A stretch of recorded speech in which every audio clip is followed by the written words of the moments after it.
Bonjour, alors dans ce petit,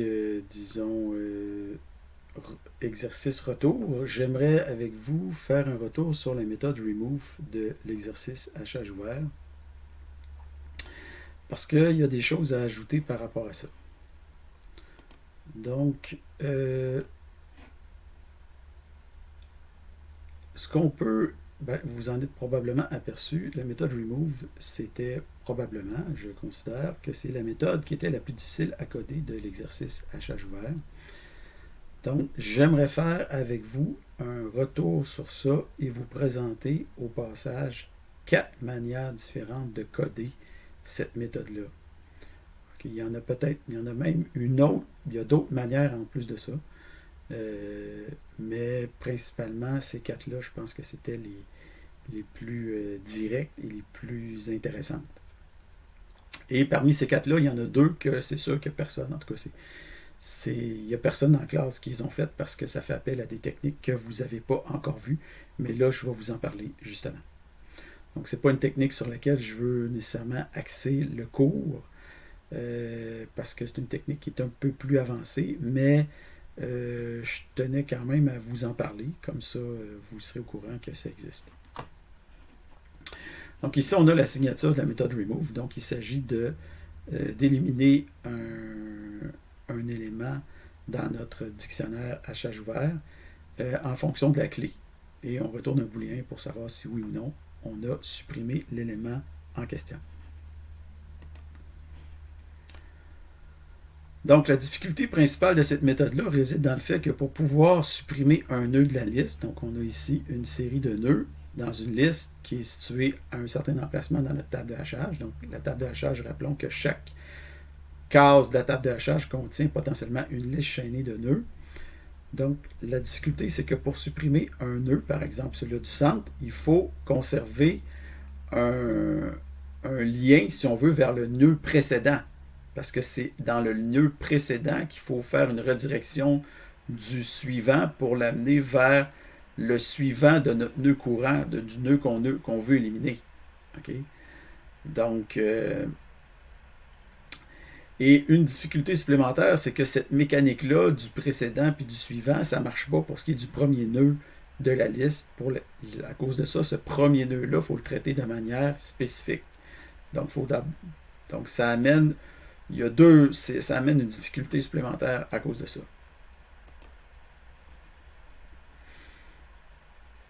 Donc, voici une méthode, je dirais, la plus directe possible et la plus compréhensible possible qui permet de faire qu'est-ce qu'on vient de dire. Donc, la première chose à faire, c'est d'aller localiser dans la table de hachage où se trouve la liste chaînée qui contient potentiellement notre nœud. Donc, on peut faire ça ici avec le modulo positif, key.getHashCode. Et on fait un modulo en fonction de la capacité et ça nous donne une position dans notre table de hachage. Okay? Donc, ça, la plupart du monde, je pense, ont compris qu'il fallait faire ça. Donc, ça n'a pas été quelque chose. Ça a été quelque chose de quand même assez bien réussi. Après ça, qu'est-ce qu'on peut faire? On peut aller chercher le nœud de tête de notre liste. Donc, ici, on a notre tête avec notre table et notre position. Donc, la table, position, on va chercher notre nœud de tête de notre liste chaînée. Okay? Donc, ça, c'est notre nœud de tête. Évidemment, ça se peut qu'il n'y ait pas de liste à cet emplacement-là. Ça se peut qu'il n'y ait aucun élément dans cet emplacement-là. À ce moment-là, le nœud va être nul. Okay? Donc, le head va être nul. Donc, s'il n'y a aucun nœud, l'idée, c'est de traiter certains cas au départ. Donc, le premier cas, c'est qu'il n'y a aucun nœud. Donc, s'il n'y a aucun nœud dans la table, il n'y a rien à enlever. Fait qu'on retourne immédiatement false, puis on ne fait rien de plus. Donc, si head est nul, return false. Il n'y a rien à enlever, on retourne tout de suite en disant qu'on n'a pas réussi à enlever quoi que ce soit. Ensuite de ça, on traite l'autre cas, le cas où la clé est dans le premier nœud. Donc, dans ce cas-là, qu'est-ce qu'on fait? Donc, si head.clé equals key, donc si la clé ou le nœud qu'il faut enlever, c'est le premier nœud, à ce moment-là, on prend la position, on prend le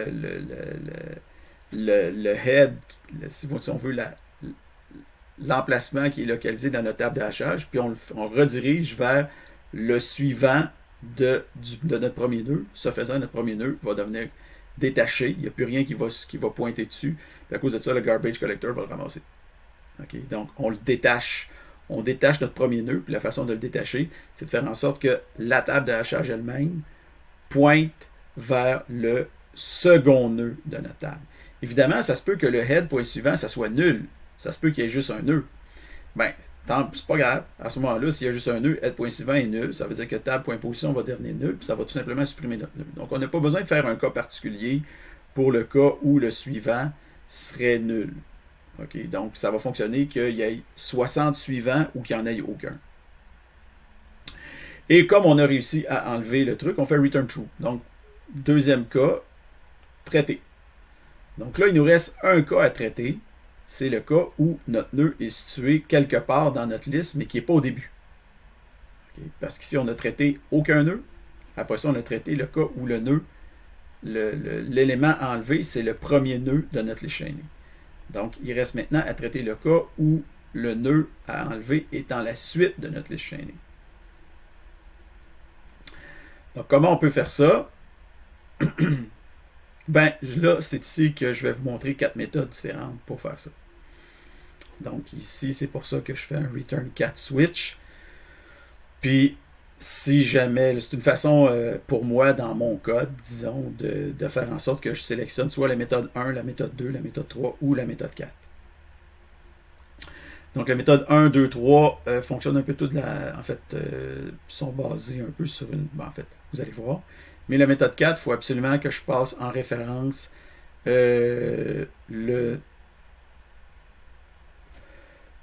head point suivant. OK? Il faut que je passe ça en référence. Vous allez voir tantôt c'est quoi l'astuce avec ce truc-là de référence. Donc, la première méthode qu'on a ici, c'est de parcourir avec deux variables. On utilise une variable précédent et une variable courant. Donc, le nœud précédent, c'est quoi? Le nœud précédent, c'est le head. Et le nœud courant, c'est le head point suivant. Okay. Donc, autrement dit, on commence à parcourir directement à partir du nœud numéro 2, parce que le nœud numéro 1, on a déjà traité son cas. On le sait qu'il ne faut pas l'enlever. Okay. Ça, c'est déjà traité avant. Donc là, on commence avec le courant qui est le nœud suivant de la tête. Et le précédent, ben c'est la tête évidemment, donc c'est le nœud qui le précède. Donc le précédent c'est le head, puis le courant c'est head point suivant. Donc, tant que le courant est différent de nul, la façon de parcourir une liste chaînée, c'est toujours la même affaire. Tant que courant est différent de nul. C'est tout le temps comme ça. Okay? Donc, tant que courant est différent de nul, qu'est-ce qu'on fait? Si courant point clé equal key, ça veut dire que c'est le nœud qu'il faut supprimer. Qu'est-ce qu'on fait? Bien là, on a notre précédent. C'est là que c'est intéressant. On a notre précédent. Donc, le précédent, c'est celui-là. Précédent point suivant, cette espèce de patente-là, plutôt que de le faire pointer vers notre nœud qui est ici, on le fait pointer vers le suivant de notre nœud courant.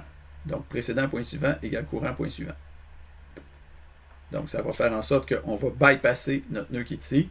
Et on fait return true, parce qu'on a trouvé notre nœud. Donc, on peut tout de suite, on a trouvé le nœud, on l'a supprimé, puis on fait return true. On a tout de suite fait qu'est-ce qu'il fallait. Sinon, qu'est-ce qu'on fait? Ben, on passe au nœud suivant. Donc, ça veut dire qu'il faut faire courant égale courant point suivant. Mais avant de faire ça, on update ou on met à jour notre précédent. Donc, on dit précédent égale courant égale courant point suivant. Puis là, on poursuit la boucle tant et aussi longtemps que courant est différent de nul. Si jamais on se rend jusqu'à la fin de notre liste chaînée, ben, ça veut dire qu'on n'a pas trouvé notre nœud. Donc, on a juste à faire return false. Ça veut dire qu'on n'a rien trouvé. Donc, on tourne faux.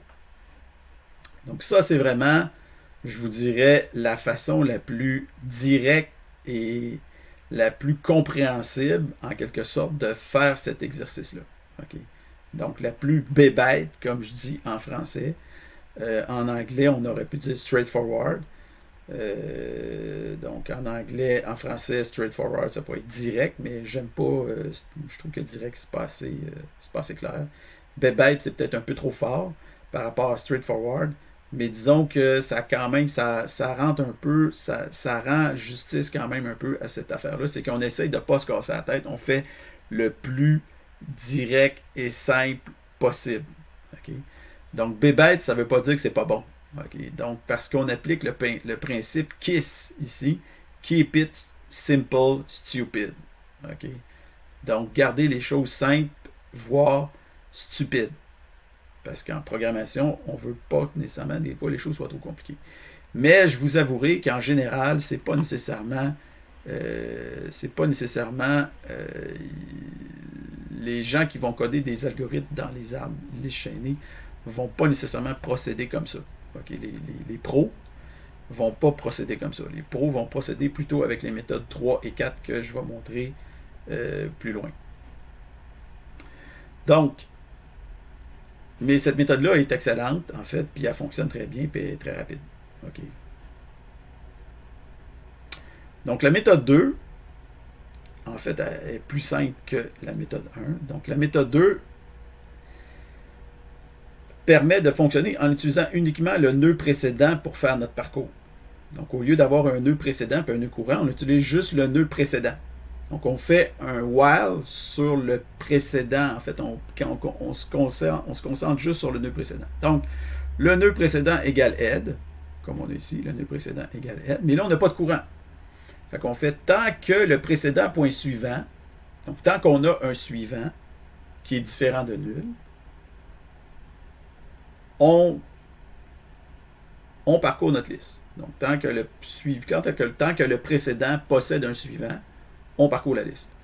Donc, qu'est-ce qu'on fait? Si le précédent point suivant, si le suivant de notre précédent, sa clé est égale à la clé recherchée, alors qu'est-ce qu'on fait? On fait précédent point suivant égale précédent point suivant point suivant. Un peu comme vous avez ici. Donc, node égale node.next.next. OK? Donc, précédent point suivant égale précédent point suivant point suivant. Donc, ça va faire en sorte que ça va bypasser ici le nœud suivant. Et après ça, on fait return true parce qu'on a fini, on a fait la job.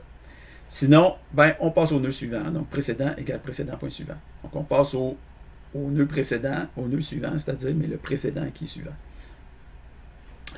Et une fois qu'on a fini, on fait return false. Donc, je vous dirais ça quand même, il y a beaucoup dans la classe qui l'ont fait. Donc, c'est pas quelque chose qui est... il y a beaucoup dans la classe qui ont compris qu'ils pouvaient faire ça pour simplifier un peu l'algorithme que vous voyez ici. Donc, ça simplifie un peu les choses. Et c'est pas... moi, je considère que c'est un excellent algorithme aussi. En fait, aussi bon que celui-là. Peut-être même meilleur, quoique peut-être que par certains aspects, celui-là va être peut-être un petit peu plus lent que celui-là qui est ici. Okay? En termes de vitesse d'exécution. Mais, pardon, là, je suis en méthode 3, méthode 4. Mais, il est vraiment plus compact, puis très bon. Okay? Très, très bon même. Donc, je ne saurais pas dire lequel est meilleur entre le 1 et le 2. Le 3 maintenant. Donc, la méthode 3 utilise ce qu'on appelle une référence. Donc, une référence, c'est une technique plus avancée qu'on n'a pas vraiment vue dans le cours. Mais avec une référence, ce que ça permet de faire, c'est que ça permet de modifier directement les champs dans les nœuds. Okay? Donc, un des problèmes qu'on rencontre, par exemple, si on retourne ici, c'est que quand on a notre table ici, table.position égale head.suivant. Okay? Donc, il y en a sûrement, quand ils ont codé, ils ont mis head égale head.suivant pour éliminer le premier nœud de la liste. Mais ça ne marche pas, parce que votre variable head, c'est une variable locale qui contient le nœud qui est dans la table, dans la position. Mais quand vous modifiez head, ça ne modifie pas en même temps ce que vous avez dans la position dans votre table.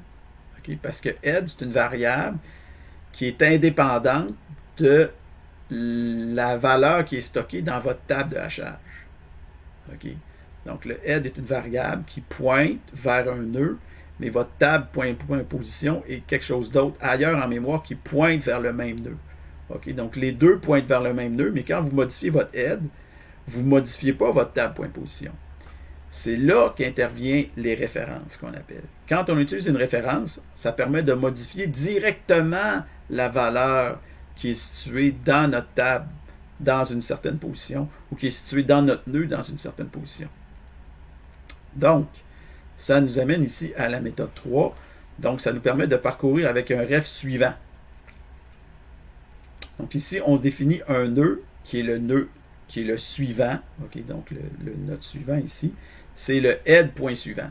Okay? Donc, on part directement avec le suivant de notre head, mais c'est pas n'importe quel suivant, c'est un suivant ref. Donc, le fait que ce soit un suivant ref, ça va permettre de pointer directement dans le nœud qui est ici. Donc, c'est une variable qui est associée à mon nœud. Donc, ça me permet de pointer directement dans mon nœud.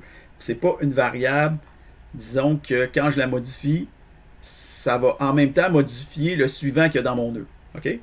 Donc, quand je modifie cette variable-là, ça va modifier en même temps le suivant qui est dans mon nœud. Donc, dans le cas ici, par exemple, le suivant qui est dans mon head, donc dans mon premier nœud. Donc, le suivant de mon premier nœud de ma liste.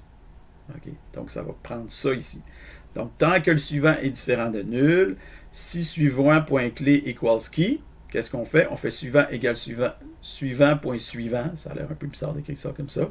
Mais ça permet d'éliminer notre nœud. Donc, le suivant égale au suivant ici du suivant. Donc, ça permet d'éliminer mon nœud. Puis on fait return true parce qu'on a réussi. Sinon, là, il faut avancer d'un cran. Mais pour avancer d'un cran, ici, il faut utiliser le mot-clé ref dans ce cas-là, parce qu'il faut modifier, disons, la variable elle-même qu'on a ici, et non pas la variable, et non pas la valeur qui est directement dans le nœud.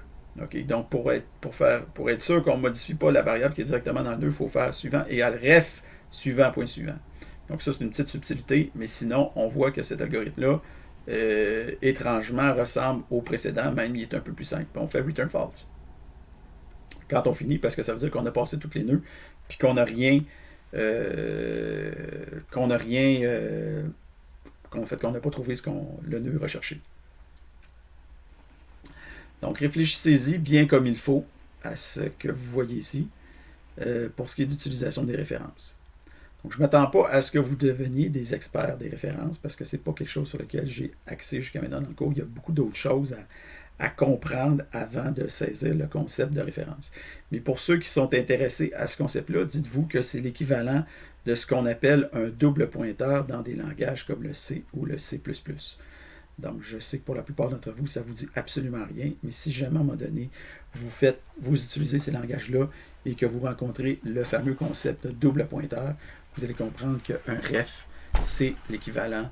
Ben, en fait, c'est l'équivalent. Ça ressemble ou c'est la même chose qu'un double pointeur dans ces langages-là. Okay? Donc, la méthode 4 met à profit la nature récursive de la liste chaînée. Donc, vu qu'une liste chaînée, c'est une structure récursive, ben, ça peut faire en sorte qu'on va utiliser une méthode récursive pour enlever notre nœud. Donc, on va utiliser une méthode récursive pour parcourir la liste et supprimer le nœud quand on arrive dessus. Pour faire ça, il faut utiliser un passage par référence pour que la suppression puisse fonctionner. Sinon, l'argument est modifié, mais pas le suivant dans le nœud. Donc, pour la même raison que la méthode 3, ici, que ça nous prenait un ref, ici, ça nous prend un ref. Okay? Mais l'avantage ici, c'est que ça devient plus simple de le conceptualiser, si vous voulez.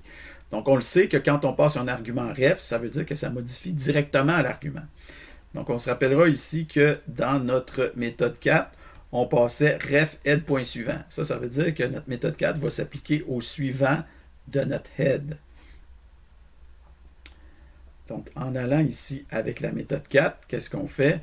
On fait, si le nœud est nul, on retourne false. Okay? Ça veut dire qu'on n'a pas trouvé ce qu'on cherchait.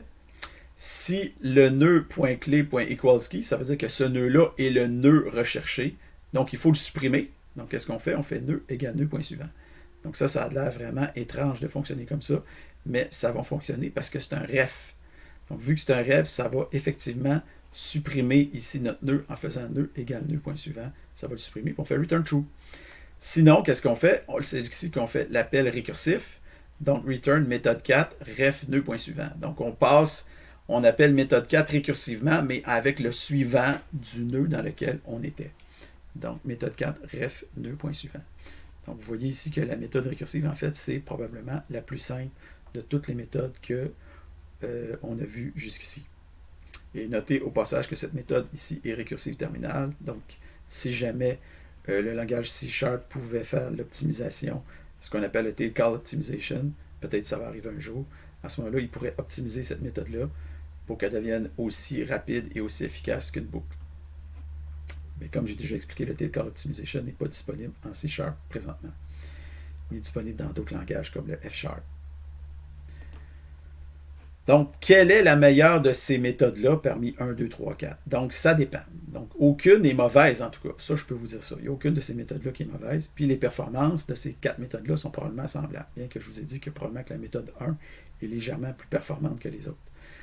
Donc, clairement, les méthodes 1, c'est la plus verbeuse, la plus longue, mais c'est aussi la plus simple à comprendre.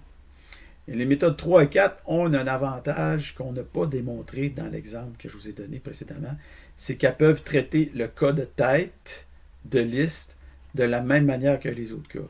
Donc, ces méthodes-là, ici, la méthode 4 puis la méthode 3, en fait, feraient en sorte qu'on pourrait carrément ici se passer du cas promis dans le nœud. Okay, ça va fonctionner directement en appelant le head et non pas le head point suivant. Donc, ça va fonctionner directement. Ça va s'appliquer même dans ce cas-là. Okay? Donc ça, ce cas-là ne devient plus un cas particulier, il devient un cas général avec les méthodes 3 et 4, ce qui raccourcit encore davantage votre code et rend le code encore moins long, si on veut.